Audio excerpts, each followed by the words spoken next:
दोस्तों कैसे हैं आप लोग। उम्मीद करता हूं कि बेहतर होंगे। और आइए बजट का पार्ट 2 पढ़ते हैं कि आखिर बजट के दूसरे हिस्से में हमारे लिए क्या क्या इंपॉर्टेंट बातें हैं। कुछ डेटा हैं, कुछ फैक्ट्स हैं, और ये जो डेटा और फैक्ट्स हैं वो हमारे लिए बहुत ज्यादा महत्वपूर्ण है। और मुझे ये लगता है कि बहुत ज्यादा नहीं, मैं बहुत सारे डेटा बताऊंगा, उसमें से जो बोलूंगा अति महत्वपूर्ण है, आप उन पे ज्यादा फोकस करिएगा। बाकी को ऑब्जेक्टिव टाइप कैसे लगाना है उसके हिसाब से देखिएगा।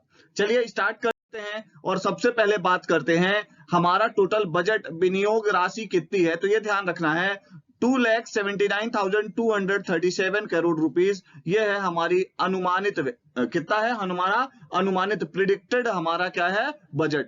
ठीक है। और अनुमानित कितना है 2,47,715 सॉरी 2,47,715 करोड़ रुपए। इतना क्या है अनुमानित है हमारा। मेरी बात समझ गए क्या। ये बजट है 2022-23 का। ठीक है, मेरी बात समझ गए क्या। चलिए आगे बढ़ते हैं।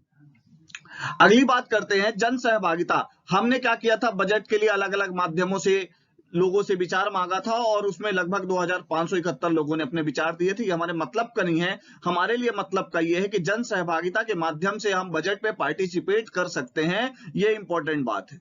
ठीक है, चलिए अगली करते हैं। और अगली और अति महत्वपूर्ण बात यह है कि भैया ध्यान रखिएगा, राज्य सरकार की नीतियों, कार्यक्रमों, निर्माण और उनके क्रियान्वयन के लिए जो भी आवश्यक धनराशि है बच्चों के लिए प्रावधान को दर्शाता है। क्या चाइल्ड बजट मतलब क्या है। चाइल्ड बजट हमने क्या किया, बच्चों को स्पेसिफिक करेंगे, राज्य की नीतियों में बच्चों को स्पेसिफिक करेंगे, कार्यक्रमों के निर्माण में, उनके क्रियान्वयन में, समय में बच्चों की आवश्यकताओं पर ध्यान केंद्रित करेंगे और योजनाओं के अंतर्गत बच्चों के लिए प्रावधान दर्शाए जाएंगे स्पेसिफिक। उसको हम कहते हैं चाइल्ड बजट। और चाइल्ड बजट को प्रस्तुत करने वाला मध्य प्रदेश देश का पहला राज्य है, ये भी आपको ध्यान में रखना है। तो चाइल्ड बजट बहुत ज्यादा इंपॉर्टेंट है, ध्यान रखिएगा। अगली बात करते हैं और बात करते हैं प्रधानमंत्री नरेंद्र मोदी जी ने हमारी ये एक क्वेश्चन आपका जरूर इंपॉर्टेंट है, मेंस और प्री दोनों के लिए बहुत ज्यादा इंपॉर्टेंट बात बोल रहा हूं। ये समझिए कि सिर्फ इसी के कारण मैंने पूरा लेक्चर लेके आया हूं, ये नहीं तो शायद मैं ये पूरा लेक्चर लेके नहीं आता। 2070 2070 तक हमने नेट जीरो एमिशन की बात की है। ठीक है, और लक्ष्य देश के समक्ष रखा है। मध्य प्रदेश इस लक्ष्य की प्राप्ति में समुचित योगदान देगा, ये आपको भी पता है। तो मध्य प्रदेश ने कितना योगदान दिया, या मध्य प्रदेश में रिन्यूएबल एनर्जी सेक्टर के क्षेत्र में कितना उत्पादन हो रहा है इस समय इलेक्ट्रिसिटी का, ये हम देखते हैं। तो नवीकरणीय ऊर्जा स्रोत, रिन्यूएबल एनर्जी की स्थापित क्षमता हमारे यहाँ कितने मेगावाट पहुंच गई है, ये बहुत ज्यादा इंपॉर्टेंट है। आपसे पूछा जा सकता है कि रिन्यूएबल एनर्जी सेक्टर का टोटल प्रोडक्शन कितना है प्री और मेंस दोनों के अंदर। तो 5100 मेगावाट, 5100 मेगावाट मतलब 5100 मेगावाट हमारा क्या है, ध्यान रखिएगा, इलेक्ट्रिसिटी प्रोडक्शन है through the renewable energy sector. इसमें ध्यान रखिएगा पवन ऊर्जा का कितना योगदान है, ये इंपॉर्टेंट है। विंड एनर्जी का तो वो है 2444, कितना है ध्यान रखिएगा, ये ऊपर देखिए मैं लिखे देता हूं 2444 मेगावाट, बहुत ज्यादा इंपॉर्टेंट है। और अगली बात करते हैं, हम बात करेंगे सौर ऊर्जा का, सोलर एनर्जी का कितना योगदान है, तो 2432। ये रेन्यूएबल एनर्जी के सेक्टर में। अब यहाँ पे दोनों डेटा के अंदर एक चीज ध्यान दीजिएगा, आपसे पूछा जाए कि ज्यादा हमारे विंड एनर्जी का योगदान है कि ज्यादा सोलर एनर्जी का, तो यहाँ पे आपको साफ साफ विंड एनर्जी दिख रहा है। ठीक है, भले ही 12 ज्यादा हो, 12 मेगावाट, बट यहाँ पे ज्यादा है और ऐसा हमारा इकोनॉमिक सर्वे बोल रहा है, इसलिए आपको ध्यान में रखना है। और अगली बात जो आपको ध्यान में रखनी है कि बायोमास में, ध्यान रखिएगा अगली बात क्या है कि बायोमास के अंदर कितने मेगावाट का योगदान है, तो वो 119 मेगावाट का योगदान है। कितने का योगदान है, 119 मेगावाट का योगदान है बायोमास का। मोस्ट आईएमपी बात है, अत्यंत महत्वपूर्ण बात है, आपको ध्यान में रखनी है। मेरी बात समझ गए क्या। बायोमास का कितना है, 119 मेगावाट। ठीक है, चलें आगे बढ़े। अगली बात, राजकोषीय स्थिति क्या है हमारी, इस पर बात करते हैं हम। तो बात करते हैं, ध्यान रखिएगा, राजस्व घाटा की। ठीक है, और वो कितना है 3736 करोड़ रुपए, आपसे पूछा जा सकता है। राजकोषीय घाटा हमारा कितना है, ध्यान रखिएगा, फिजिकल डेफिसिट कितना है हमारा, तो हमारे जीडीपी का कितना है 4.56%। ठीक है, 4.56%, ध्यान रखिएगा। और हम अभी तक हमको ऋण कितना देना है, मतलब हमने लोन कितना ले रखा है, टोटल जीडीपी का 30.18% हमारे यहाँ क्या है लोन है। और अगर हम बात करें तो हम कितना ब्याज भुगतान कर रहे हैं, मतलब हम अपने पूरे जीडीपी का कितना मतलब राजस्व प्राप्तियों का, रेवेन्यू कलेक्शन का हम कितना दे रहे हैं, किसमें, ध्यान रखिएगा, किसमें हम दे रहे हैं, ब्याज के ऊपर दे रहे हैं, तो 11.36%। हमसे पूछा जा सकता है कि हम अपने टोटल रेवेन्यू कलेक्शन का कितने परसेंट ब्याज में दे रहे हैं, तो 11.36%। ठीक है, ये एक बहुत बड़ा ह्यूज अमाउंट होता है। अगली बात करते हैं, अगली बात करते हैं राजस्व प्राप्तियां कितने हैं, तो ध्यान रखिएगा उसमें वृद्धि की बात हो रही है यहाँ पे। तो 19% की क्या हुई है, वृद्धि हुई है राजस्व प्राप्तियों में। पूंजीगत प्राप्तियों में 5% की वृद्धि हुई है। अब व्यय की बात करते हैं तो व्यय में 15% की वृद्धि हुई है और पूंजीगत व्यय में 11% की वृद्धि हुई है। अब आप ध्यान रखिएगा प्राप्तियां कितनी हैं हमारे पास और व्यय हमारे पास कितना है, इसके बीच में हम बैलेंस देखते हैं तो हमें जो डिफरेंस मिलता है, जो अभी मैं आपको बता रहा था, 3736। ठीक है, ये राजस्व घाटा हो गया, ये हमारा रेवेन्यू डेफिसिट हो गया। मेरी बात समझ गए। अनुमान था कितने का, 8,294 करोड़ का, और किसमें, 21-22 में। अब उसको हमने कम करके 3,736 करोड़ रुपए करने का विचार रखा है, ये बात ध्यान में रखिएगा। और यहीं पे आपको एक बात और ध्यान रखनी है कि ये कितना है, ये भी आपको मैंने बता दिया है। आगे बढ़े, अगली बात करते हैं।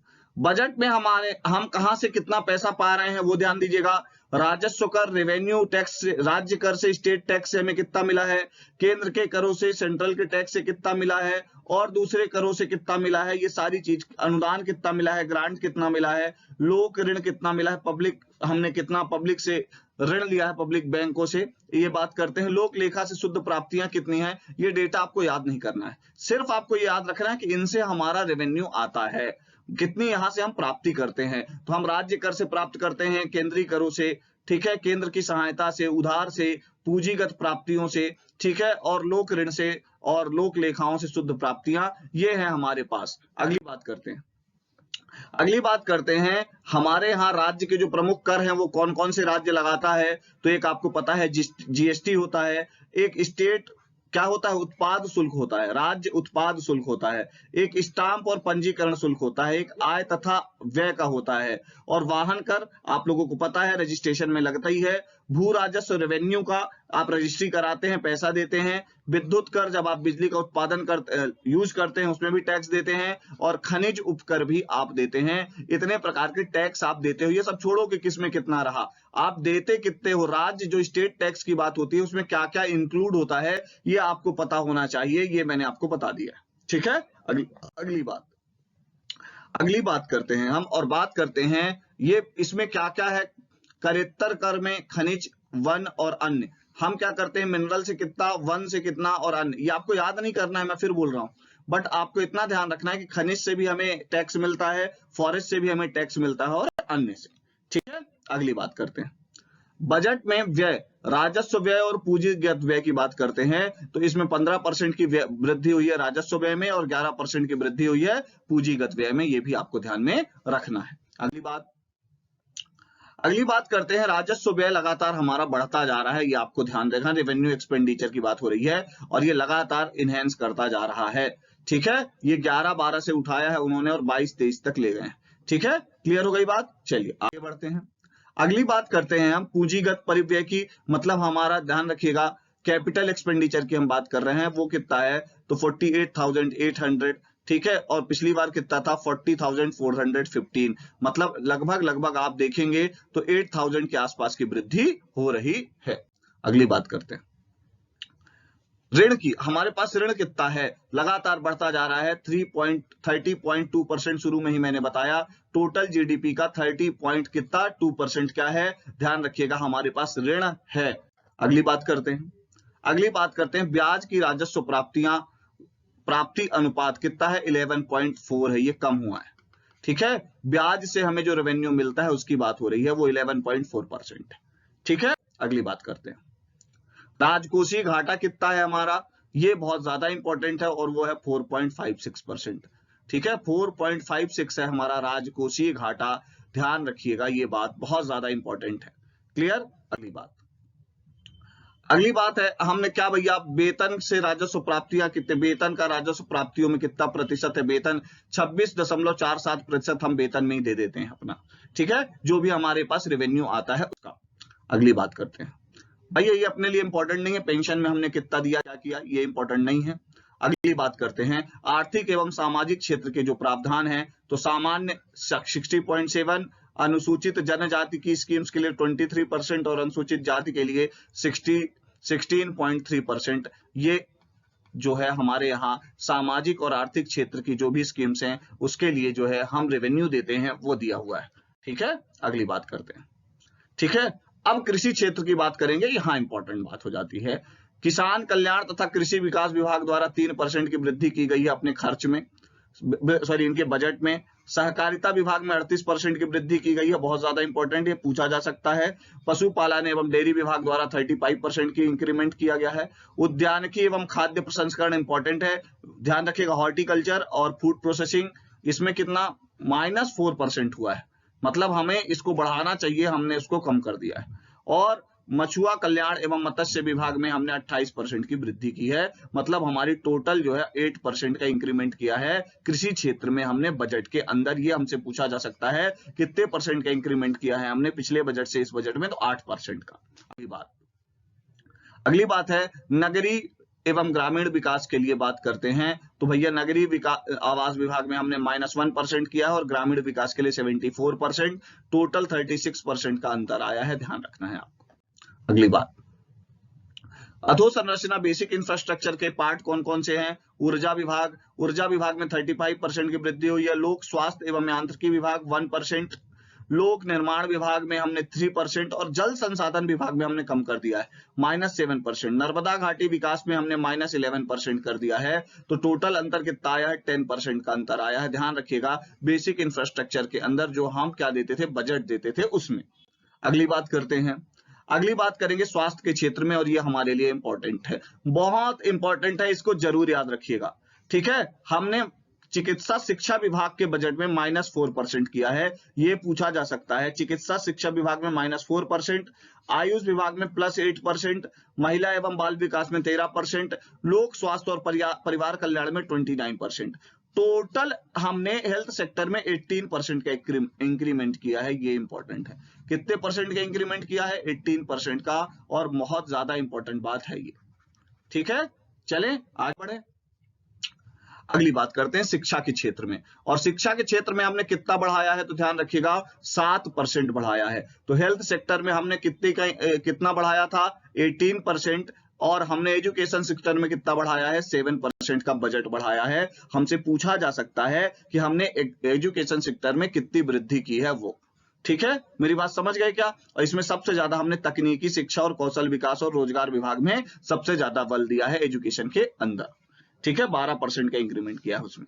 अगली बात, अब ये विभिन्न सामाजिक क्षेत्र हैं जैसे जनजाति कार्य विभाग और इन सब को मिला के 6% की वृद्धि हुई है, इतना ध्यान रखिएगा, ज्यादा नहीं रख पाएंगे आप। अगली बात और इंपॉर्टेंट है, सामान्य सेवाएं, गृह विभाग, राजस्व विभाग, इन सबके बजट में हमने कितनी वृद्धि की है, तो आपको बता देता हूं 15% की वृद्धि की है। ठीक है, 2022-23 के अंदर। ठीक है, अगली बात करते हैं। अगली बात यह है, डिजिटल बजट जो है हमारे द्वारा पेश किया गया, हमारे वित्त मंत्री द्वारा 2022-23 में, और वो कहां मिलेगा, किस ऐप में मिलेगा, ये सबसे ज्यादा इंपॉर्टेंट बात है। तो एमपी गवर्नमेंट डायरी ऐप है, ध्यान रखिएगा, एमपी गवर्नमेंट डायरी ऐप है, जहां आपको जिस पीडीएफ से मैं पढ़ा रहा हूं ये भी मिल जाएगी। तो जिस डिजिटल बजट पेश किया गया एमपी गवर्नमेंट डायरी ऐप के द्वारा, आपसे पूछा जा सकता है किस ऐप का यूज किया गया, तो एमपी गवर्नमेंट डायरी ऐप, ये ध्यान रखिएगा। और www.finance.com.gov.in पर ये उपलब्ध है हमारा डिजिटल बजट। तो मैंने आपको बता दिया किस किस सेक्टर में हमने कितनी कितनी वृद्धि करी है। मेरी बात समझ गए क्या? चलिए, थैंक यू वेरी मच, हमारे साथ बने रहिए। बजट का पार्ट 2 ये यहां पे समाप्त होता है। हम आपको इकोनॉमिक सर्वे, ध्यान रखिएगा, आर्थिक वित्तीय विवरण में जो जो योजनाओं में कितना खर्च हो रहा है इसकी बात हम आपसे करेंगे जरूर, पर वो धीरे धीरे, एकदम से आपको बर्डन नहीं लगना चाहिए। और ऐप डाउनलोड कर लीजिए, आपको ये पीडीएफ वहां फ्री में मिल जाएगी। और हमारी टेस्ट सीरीज है उसको ज्वाइन करिए, स्पर्धा नाम की करंट की क्लासेस चल रही हैं, स्पोर्ट्स और मिसलेनियस मिक्स करके, उसको ज्वाइन करिए। Thank you very much.